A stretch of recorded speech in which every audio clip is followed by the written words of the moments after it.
JD the ace on the fucking mic. Yeah, this just a freestyle, nigga. Yeah, JD on the beat, killing this shit. Bitches can't fuck with. Hello guys, welcome back to my YouTube channel. It's your boy JD and I'm back again with a video. As you'll tell by the top below, guys, we finna just get into this. This is just gonna be a recap of Friday Night Smackdown, which aired last night on Friday. And I believe that was the 15th, if I'm not mistaken. Yeah, the 15th. I'm just going to start doing these little videos where I'm going to be doing recap and reviews of different TV shows. I'll be reviewing Smackdown and Raw for the next couple of weeks all the way up to WrestleMania. And then I probably might do it a little bit more after WrestleMania, depending on how you guys liked it. So I'm just making this video for my core wrestling fans. Because, you know, I'm a wrestling fan. I love me some WWE. You know, I love watching that every Monday, every Friday. I'm not really into NXT, even though NXT is WWE awesome. I don't really watch NXT like that. I watch it here and there. But now that Mercedes Moné has just signed with AEW, I'll be watching her in AEW because I was really hoping that she came back to WWE. And I heard that WWE did offer her a deal. AEW offered her a deal. AEW was paying her more, and she had more creative control, so obviously she went there. I'm not really mad at it. I'm a little mad at it because, you know, I'm like, damn, I really wanted you to come back and save Bayley because, you know, Bayley been going through a lot since Damage Control, you know, put a knife in her back, basically, and, you know, kicked her out, you know, jumped her and everything. Like, you know, when the first initial breakup happened, you know, Bayley was able to, you know, see it coming or whatever, and she had her steel pipe there. And then after, you know, the next couple of weeks coming on, they ended up jumping her. They outnumbering her. I was really looking for Sasha to come back and, you know, save her or whatever. But she didn't. She made her debut in AEW. I'm so proud of her. You know, now she is the highest paying woman in wrestling, I think now. You know, congrats to her. We love us some Mercedes Moné, a.k.a. Sasha Banks. We love her over here on this channel. We will have no slander over here, guys. But let's get into this. So, the show opened up with The Rock cutting a promo. So, what I thought was very interesting about that promo was, for one, the last couple of weeks, he been coming out with, like, the rest of the bloodline. Roman Reigns, you know, Paul Heyman, Solo, and Jimmy. I was really intrigued to see that he came out there by himself this time. So, it was like a promo of him just talking by himself. And then, let's get into the context of the promo. So, I think the promo was really good. I liked the message. You know, he's starting to call himself the final boss now. So, let's see where that goes. But also, I want to know, if Cody didn't pick Roman for WrestleMania, it would have been The Rock versus Roman Reigns at WrestleMania. I'm pretty sure for the Undisputed title. So, I'm just interested in seeing where they're going to lead this to. Like, where is this going to go? Where's the storyline going to go from here?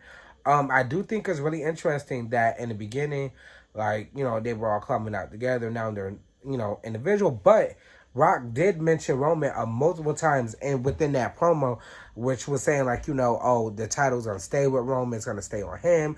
Boom. But also, you know, he made that song about Cody Rhodes and Seth Rollins. Wow, I did think the song was a little bit funny. It was a little offbeat a little bit, but it was funny. Now, the part that he talked about about Cody's mother, I don't know. That was a little cross to the line, but you know what? I guess it's all fair. But now that joke that he said about Seth Rollins about him not even being the famous wrestler out of them two, because, you know, she's the man. Everybody makes that joke because, you know, Becky Lynch calls herself the man. So, you know, obviously he's the man's man. So, you know, you can always play around with that. But I thought that was very interesting. I can't wait to see Seth Rollins and Cody Rhodes versus Roman Reigns and The Rock. That's going to be very interesting. I really like how they're developing these stories right now and how this WrestleMania card is going for night 1 and night 2. It looks like it's double stacked. It looks like they're going to be adding some more matches on there also. So I'm really interested in that. But if we go on to the second match, you had the qualifying match with, the tag team titles because they're going to do a six-pack challenge at WrestleMania, which I think is really interesting. I really want them, fingers crossed, I'm hoping that they're defending these women titles at WrestleMania also because I feel like y'all kind of downplay a little bit with the women's titles. And I feel like that was one of the reasons why Sasha Banks left because y'all just be playing. And they face like her and Bayley fought for those titles just to be, made. And now that they're here, y'all just playing hot potato with them bitches now.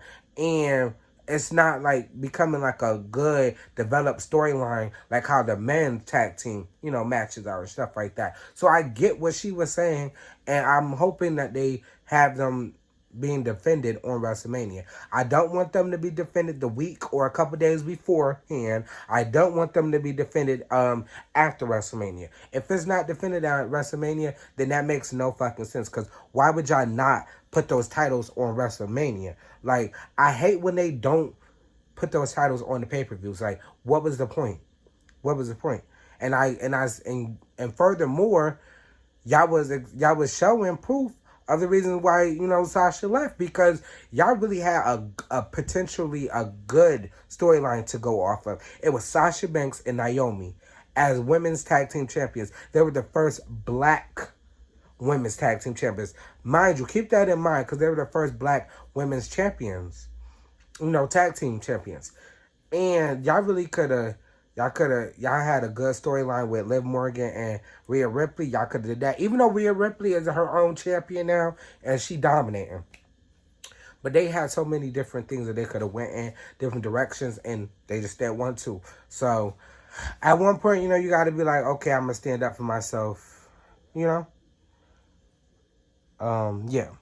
You got to say that you want to stand up for yourself. So I'm hoping that they're defending these men's tag team titles. Those look really interesting. I don't know who's going to qualify for the six-pack challenge, but I'm interested to see who wins out of it. I definitely think DIY should be in the bracket. Montez Ford and Angelo Dawkins, Street Profits, I definitely think they should be in the category. Who else? Even though people probably like, no. The men's at R-Truth, I'm liking it. I'm interested. I'm intrigued. So I want to see them in there. I don't know if they're going to necessarily win, but I would like to see, some newer teams in there. But let's move on and go on to further on tonight. I feel like the story of the whole show was put together very well. Very well. I think the match with Bayley and Dakota, I was waiting for that like all week. I was waiting for that match. I already knew, like, deep down in my soul, I already knew, like, it's not going to be a one-on-one fight. It's not going to be fair. It's hell of them. It's like 4 or 5 of them. And it's just Bayley. Like, I just felt like, what's going on? I don't know. I know she's going to get jumped. She said she had a count for it. So, when the match started, the match was really good. They were going counter for counter. The only downfall was Bayley just was paying attention to the outside, which she had to because, they was out there interfering with the match, the whole match. So, of course, she had to be making sure that, they not, mess with the match, even though they were messing with the match, which threw her off because her focus wasn't completely on Dakota. It was on Dakota and X, Y, and Z. So, I really think that if her focus was just completely on Dakota, she would have definitely won that match. But I definitely say that it was interesting seeing Naomi come out there to save her. Even though they both still got beat up, I still think that was very interesting, very telling to see that Naomi came out there because that previous week, you had her watching, Bayley's sad speech, telling them like she felt bad. Bianca was telling her like, don't be feeling bad. Like, I don't know what you feeling bad for, because she did that to herself. And granted, Bayley did do it to herself, but I don't think she deserved Well, to a certain extent, she deserved it a little bit, but to another extent, it was like, she was trying to make sure they was good. She was doing whatever she had to do to get them up. So I get it, but like, I really was. I was really surprised to see that, Naomi came out there, and then the crowd was, chanting EST, EST. I thought we was going to get EST out there. She ain't even come. So I'm guessing maybe she gonna join them further down the line, or maybe she might just say F it and just be like, I'm not helping her, because Damage Control did target Bianca a lot. They put her out on the show for a little bit, everything. So I see her point of view, and I see why she just don't want to come out there and help her. But I feel like hopefully eventually she'll come out there to even out the odds. Maybe you might get Jade in there, because I thought Mercedes was coming back, but she's not. She signed a multi-year deal at AEW. I'm proud of her. So we got to think of who else y'all think going to join in. Because let me know in the comments, because I'm just not fully sure. Like, there's other possibilities that could come in.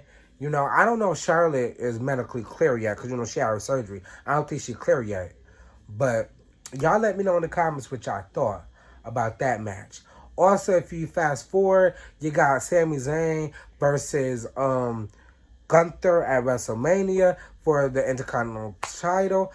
I really hope that Sammy does win. Like, okay, Gunther been doing his thing. And that's no hate to him. But I definitely feel like the title should be on somebody else that's more interesting, because he don't give nothing. It just be in the corner, straight face. He got an iconic reign, longest Intercontinental champion, but I just don't think that was the right choice. Really, I really think Ricochet really should still have the title, but that's besides me. Because I really think they've been doing Ricochet dirty. They've really been doing him dirty lately, and I don't really like that. I really don't like that. But and overall, I think the show was good. The storylines kept on going. You got LA Knight finally, challenged AJ Styles. AJ Styles finally answered it. So we got that match at WrestleMania. We got, the Drew McIntyre versus Seth Rollins for the World Heavyweight Championship. I'm really hoping that they allow Bayley to co-main event, because they saying that The Rock and Roman Reigns and Cody Rhodes and Seth Rollins is main event night one. They better have a double main event, because they got a double main event for Sunday, which is the Intercontinental, not Intercontinental, but the world title and the universal title are both going to be fought in main events. So they're going to be two main events. So they better add Bayley in. But also, they just announced Jey Uso versus Jimmy Uso. So I don't know how they're going to do that, but I definitely feel like Bayley deserves to main event, because she won the World Rumble from number 1 or number 2. It was one of them. She broke a whole record in the match for the longest woman in the match like that. So I feel like she deserves to main event, but I feel like for some reason they gonna do her dirty, and then you just have her wrestle on like a regular in the middle of the show, or probably in the beginning of the show. It doesn't matter. But I know that Jimmy Uso versus Jey Uso is going to be an iconic match. That's really big too. I know they've been talking about that they wanted to, do that for a while. So I don't know. I'm just interested to see how I was going to go. But guys, let me know in the comments what you guys thought about this video. Let me know if you guys want me to do any more recaps. Let me know if I forgot anything in the comments, and I'll, gladly, respond back in the comments. But guys, it's going to be it for this video. Make sure you like, comment, subscribe, share with your family. And I can't wait for WrestleMania, guys.